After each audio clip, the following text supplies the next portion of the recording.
Hey, c'est Johan d'Équité. Aujourd'hui, nous allons plonger dans les méandres de l'esprit humain avec l'effet Dunning-Kruger. Imaginez-vous un monde où tout le monde est expert dans tous les domaines possibles. Ça a l'air cool, non? Et pourtant, si ça vous dit, on va aller voir ça de plus près. Je te laisserai faire un super montage. Imaginez une situation. Vous allez voir votre cordonnier et vous lui demandez « Hey, tu peux faire une fusée pour moi ?»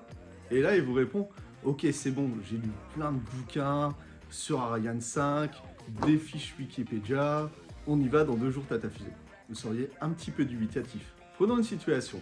Vous allez voir Dave, qui est un chef de projet, et vous lui demandez de créer un plan de communication autour de son sujet phare. Là, il vous dit « Ok, la semaine prochaine, je te file l'idée du siècle et let's go. » Lui, Dave, se prend pour le Eminem du marketing. C'est pas son job, mais il est dans ce truc-là. Et il risque de vous livrer une version très personnelle. Dave pense qu'il est le Eminem du marketing.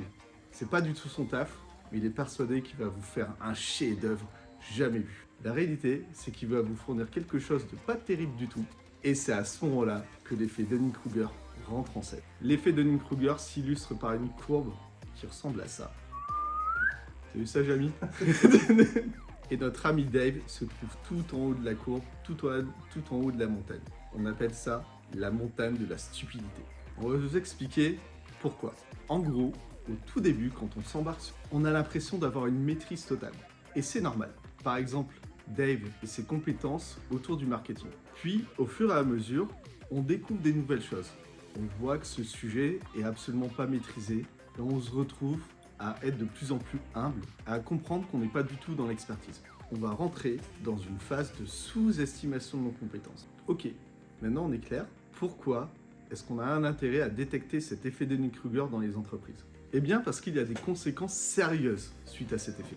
Par exemple, des décisions mal informées, des projets qui ne fonctionnent pas bien, des retards de livraison, etc.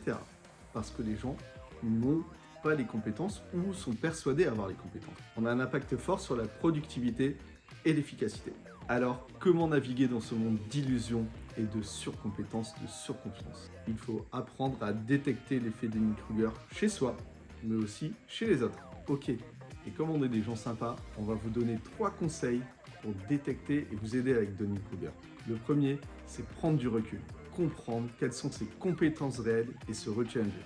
Le deuxième, c'est de confronter son expertise avec d'autres professionnels. Comme ça, vous rentrez dans ce mood de challenge. Et le dernier conseil, c'est d'être humble, tout simplement. Ce qui vous permettra d'appliquer les 2 conseils précédents. Avec ces conseils, vous allez prendre des décisions beaucoup plus éclairées et être plus efficace dans vos projets.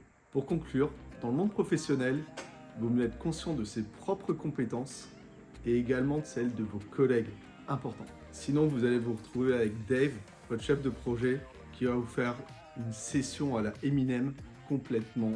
Ouais, c'est nul. Là, il manque un truc, quoi. C'était Johan pour Équité, c'est tout pour aujourd'hui.